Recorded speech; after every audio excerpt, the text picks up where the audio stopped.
Section A आपका question number 6 करने जा रहे हैं। Sample question paper class 10th standard वाला 041 class 10th mathematics year 2023 and 24। तो पार्ट सेकंड है, क्वेश्चन नंबर 6 हम करने जा रहे हैं सेक्शन ए का। तो क्वेश्चन नंबर जो 6 है वो इसमें क्या कह रहे हैं, what is the ratio in which the line segment joining 2, -3 and 5, 6 divided by x axis. Ratio पूछा गया है इसमें। तो पॉइंट आपको गिवन है, पॉइंट इसमें कौन सा गिवन है, इसको हमने ए ले लिया 2, -3 और बी क्या है आपका 5 और 6 है। अब what ratio which line segment divided x axis, ये डिवाइड हो रहा है, यहाँ पर डिवाइड हो रहा है, एक्स एक्सिस पर डिवाइड हो रहा है। तो एक्स एक्सिस पर डिवाइड कोई पॉइंट पी कर रहा है, तो एक्स एक्सिस पर डिवाइड करेंगे तो कोऑर्डिनेट्स क्या लेंगे, कोऑर्डिनेट्स क्या लेंगे, कोऑर्डिनेट्स क्या लेंगे, जोर से बोलो, क्या लेंगे, क्या लेंगे, क्या लेंगे, क्या लेंगे, बंद कर।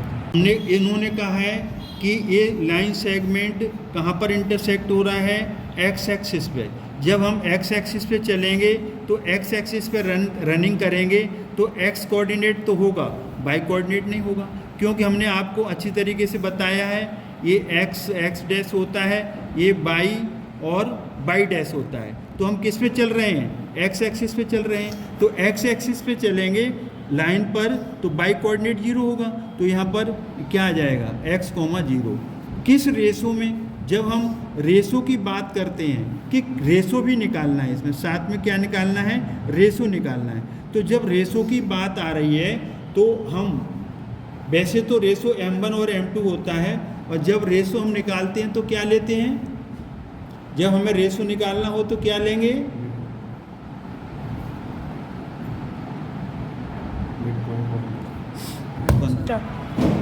अब हम इसमें रेशो निकालेंगे, जहाँ भी लिखा हो find the ratio, required ratio, तो उस रेशो को हमेशा के रेशो 1 लेना। रेशो दिया हो जैसे 2:3 दिया है तो इसको m1 और m2 लेट कर सकते हो, मान सकते हो। जब भी दिया हो, नहीं दिया है तो के रेशो 1 लेंगे। तो अब इसमें जो इंटरसेक्टिंग पॉइंट है वो इंटरसेक्टिंग पॉइंट एक्स एक्सिस पे है, तो x, 0 यहाँ पर। तो हमें निकालना क्या है, इसमें रेशो निकालना है। तो यहाँ पर हम 1 मार्क्स का मल्टीपल चॉइस है, तो ये सारी चीज़ें बहुत शॉर्टकट में जल्दी करनी पड़ेंगी। तो इसको हम x1, y1, x2, y2 ले लेंगे।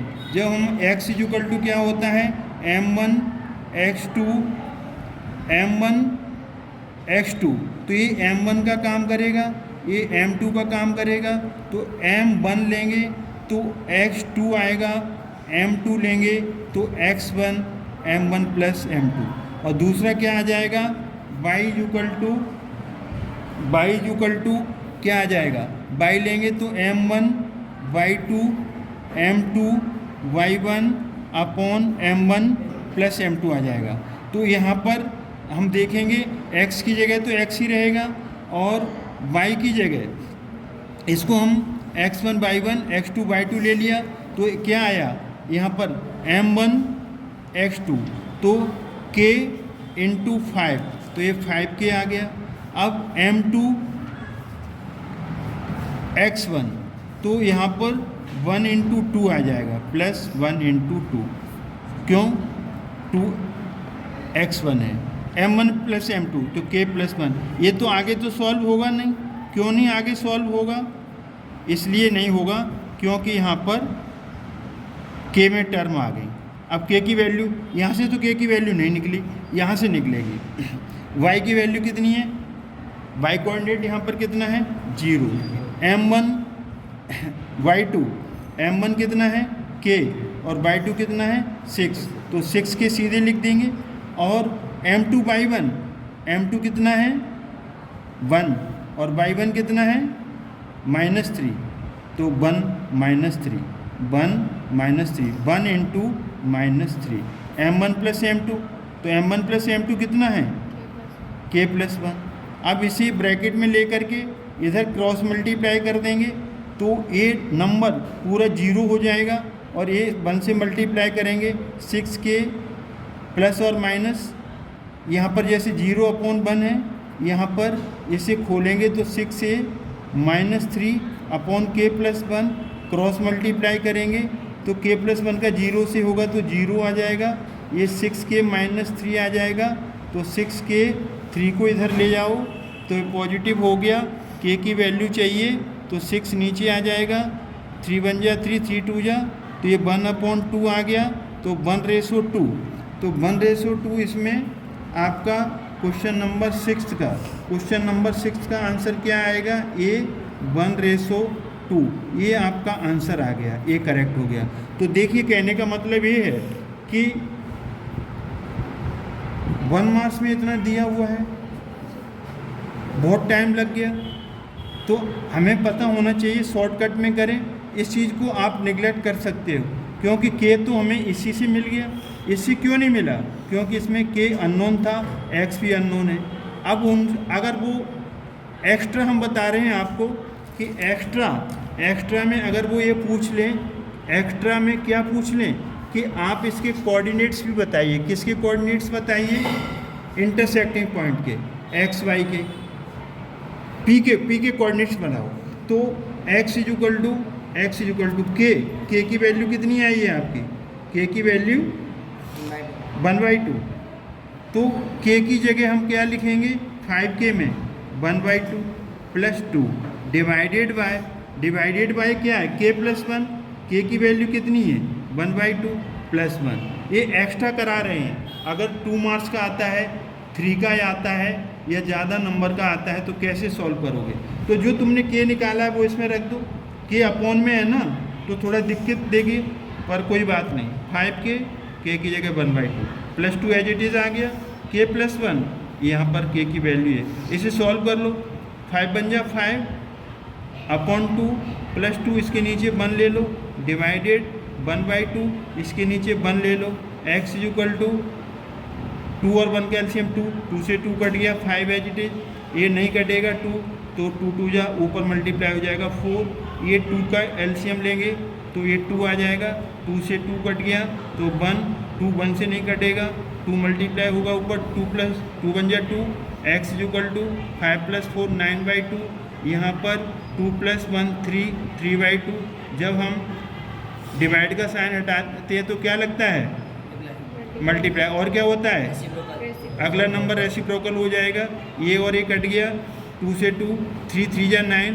तो x इक्वल टू 3, जो इंटरसेक्टिंग पॉइंट था कौन था x एक्सिस वाला, उसके अगर कोऑर्डिनेट्स पूछ लिए जाएं तो x3 आ गया 0। ये एक्स्ट्रा वर्क है, पर एक्स्ट्रा यूँ नहीं कह सकते कि आप जैसे 10th में पढ़ते हो तो ये भी पूछा जा सकता है। कहने का मतलब ये है क्वेश्चन नंबर 6 कितना बड़ा है, टाइम लगा तो शॉर्टकट में करना है, के निकालना है तो सिर्फ y की वैल्यू निकाल दो, इधर मत जाओ, क्योंकि इधर जाते हो तो आपको पता है के अननोन है ना, के अननोन है, x भी अननोन है तो नहीं आएगा, तो यहाँ ये ठीक है, y पता है, y 0 हो गया, जल्दी निकल आया। तो कहने का मतलब ये है कि 1 मार्क्स का क्वेश्चन है वो ज़्यादा टाइम खींच सकता है, इसलिए प्रैक्टिस बहुत ज़रूरी है। प्रैक्टिस अच्छी नहीं होगी ना तो पेपर बहुत छूट जाएगा, बच्चों का बोर्ड में पेपर बहुत छूट जाता है, क्योंकि इसमें बच्चे का सब कुछ चेक होता है, इंटेलिजेंट कितना है, डिफ़िकल्टी लेवल भी अच्छा आएगा, केस स्टडी आते हैं वहाँ दिमाग का पता चलता है, क्वेश्चन 1 मार्क्स के हैं वहाँ पर भी आपका पता चलता है, ट्विस्ट करके डालते हैं, स्पीड भी अच्छी होनी चाहिए, समझ भी अच्छी होनी चाहिए। तो मैथ्स का जो पेपर है विद अंडरस्टैंडिंग आप दोगे, प्रैक्टिस करोगे तो डेली आपने प्रैक्टिस नहीं की, और जब एग्ज़ाम देने जाओ ना उससे पहले ये इस तरीके के जो सैम्पल पेपर हैं यूलैक की में से करो, ये बोर्ड वाले जो सैम्पल पेपर निकले हैं बेसिक वाले स्टैंडर्ड वाले उन्हें करिए, और फिर आपकी प्रैक्टिस बनेगी। पहले सिलेबस ख़त्म करिए, एनसीईआरटी पूरी आनी चाहिए, एग्जाम्पल्स पूरे आने चाहिए, फिर सैम्पल पेपर्स करने पड़ेंगे, बोर्ड वाले स्टैंडर्ड वाला बेसिक वाला दोनों लगाओ, और उसके बाद न्यू पैटर्न की यूलैक खरीदो 2023 और 24 वाली, पुरानी वाली नहीं, क्योंकि उसमें चेंजेस हैं जो आपकी बेसिक केस स्टडी वाले जो बेस क्वेश्चंस हैं उनमें अब 1 + 1 + 2 मल्टीपल चॉइस नहीं है। 1 मार्क्स का सॉल्व करो, 1 मार्क्स का सॉल्व करो, 2 मार्क्स का सॉल्व करो। न्यू यूलैक बहुत अच्छी बेस्ट बुक है उसके लिए, प्रैक्टिस के लिए। अब हम आगे अगला क्वेश्चन बताते हैं। अगला क्वेश्चन है आपका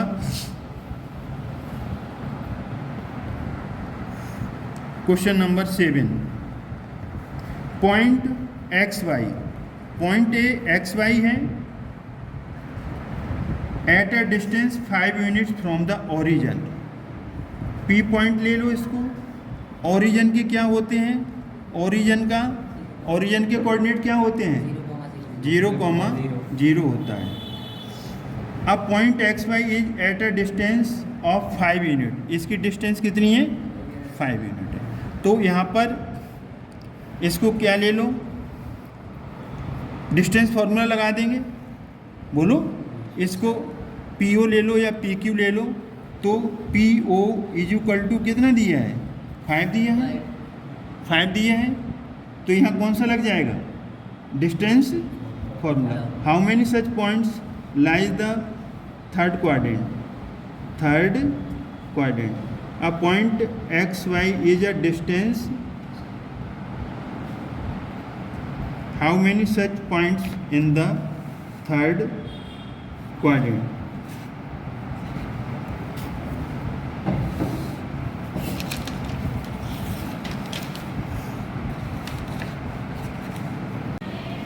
क्वेश्चन नंबर जो 7th हम देखने जा रहे हैं। अब पॉइंट XY एक पॉइंट है at a distance of 5 unit. इसकी जो डिस्टेंस है वो 5 यूनिट है।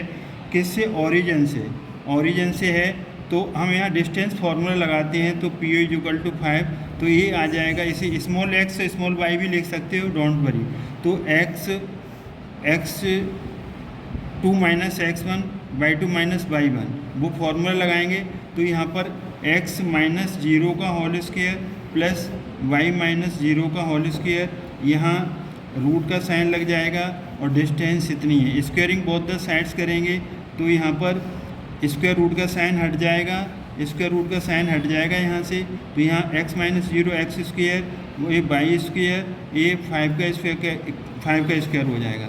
तो एक आपका ये सर्कल बन गया। ऐसा सर्कल जिसकी डिस्टेंस 5 यूनिट है तो वो सर्कल इस तरीके से जाएगा। तो जब वो थर्ड क्वाड्रेंट में भी आएगा तो इस लाइन पर इस पे कितने मैनी इनफाइनाइटली पॉइंट्स होंगे। इसमें ये पूछा गया है a point XY is a distance 5 unit from the origin. Origin से 5 डिस्टेंस पर 5 डिस्टेंस की 5 यूनिट डिस्टेंस पर ओरिजिन से थर्ड क्वाड्रेंट में कितने पॉइंट्स होंगे? तो इसमें इनफाइनाइटली मैनी पॉइंट्स होंगे, इनफाइनाइटली। तो इसका जो आंसर आएगा 7th का वो आपका D आएगा, इनफाइनाइटली मैनी सॉल्यूशन।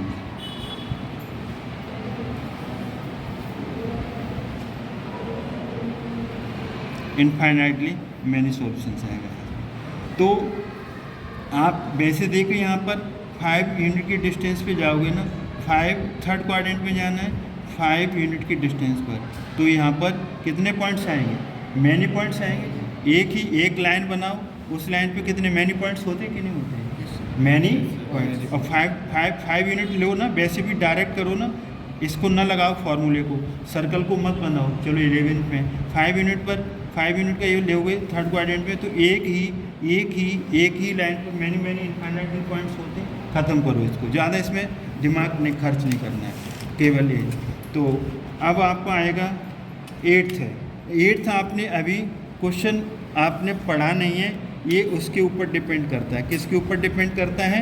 ये डिपेंड करेगा आपका सिमिलर ट्रायंगल का। लेकिन थोड़ा सा इजी है, हम समझा देंगे।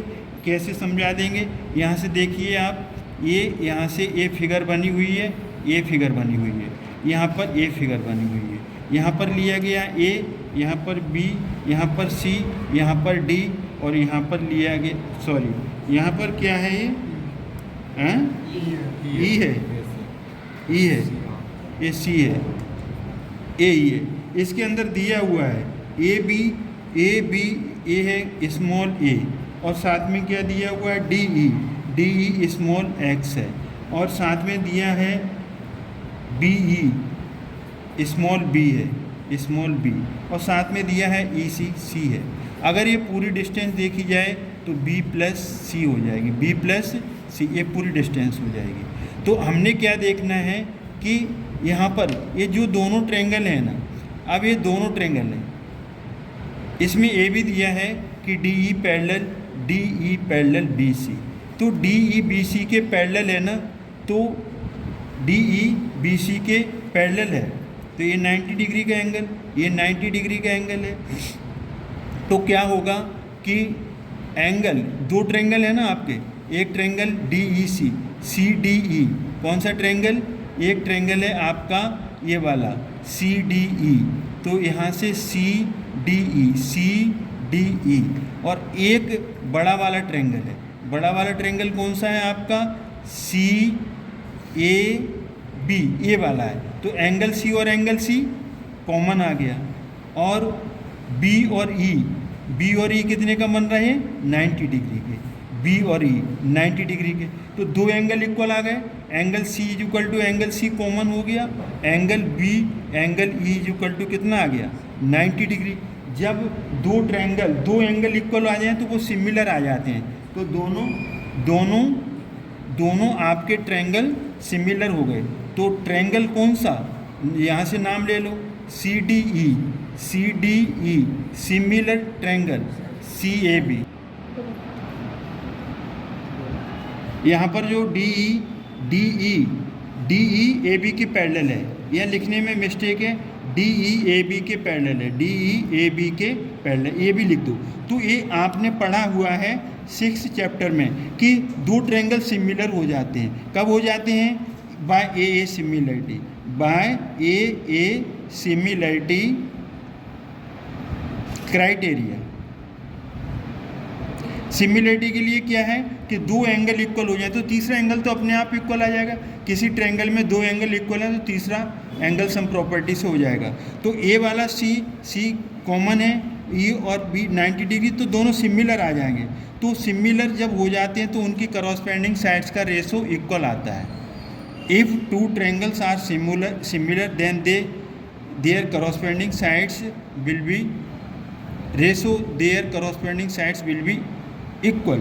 तो अब यहाँ पर कौन सी साइड, जैसे आपका यहाँ से सी ई, छोटे ट्रायंगल की सी ई, छोटे ट्रायंगल की साइड सी ई, तब बड़े ट्रायंगल की साइड कौन सी आएगी, सी ई के साथ यहाँ कौन आ रहा है, सी बी।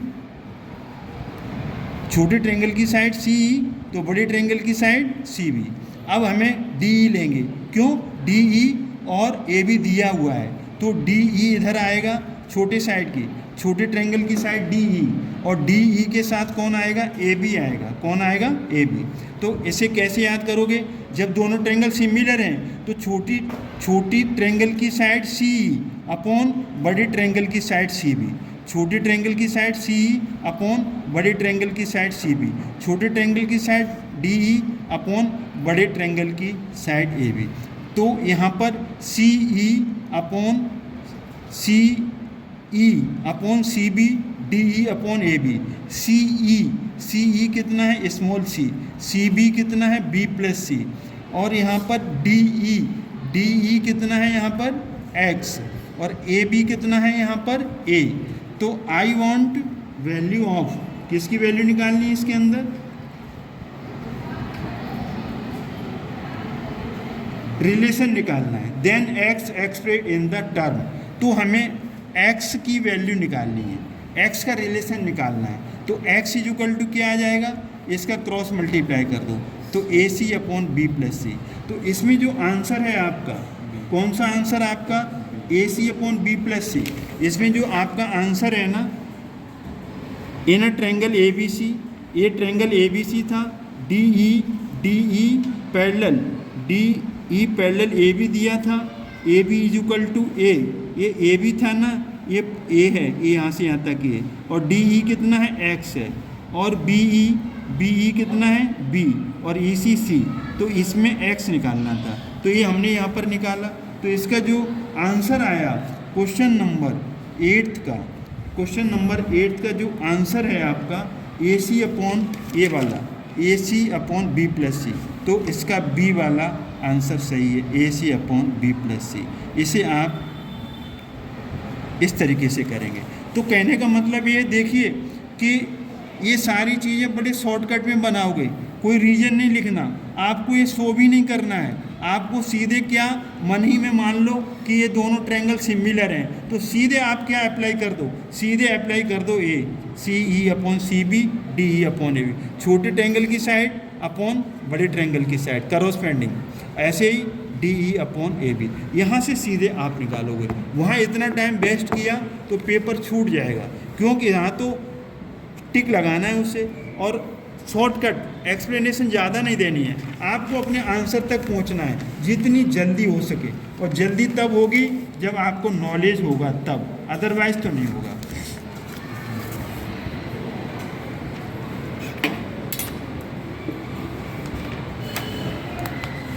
पेंसिल लेना। 9th है, तो क्वेश्चन नंबर 9th में क्या है, ये टेंजेंट है। टेंजेंट क्या होती है, जो एक ऐसी लाइन जो सर्कल को टच करे, और ये आपका यहाँ पर रेडियस हो गया, ए भी रेडियस हो गया, ओ पी और क्यू रेडियस हो गया, ये कॉर्ड का काम करेगी। तो इसमें क्या दिया है, if O is the centre, O is the centre of a circle, chord P Q क्या है, ये कॉर्ड है, make an angle 50 degree, tangent P R के साथ कितने का एंगल बन रहा है, 50 डिग्री का। ये जो एंगल बन रहा है यहाँ पर, वो कितने का बन रहा है, 50 डिग्री का।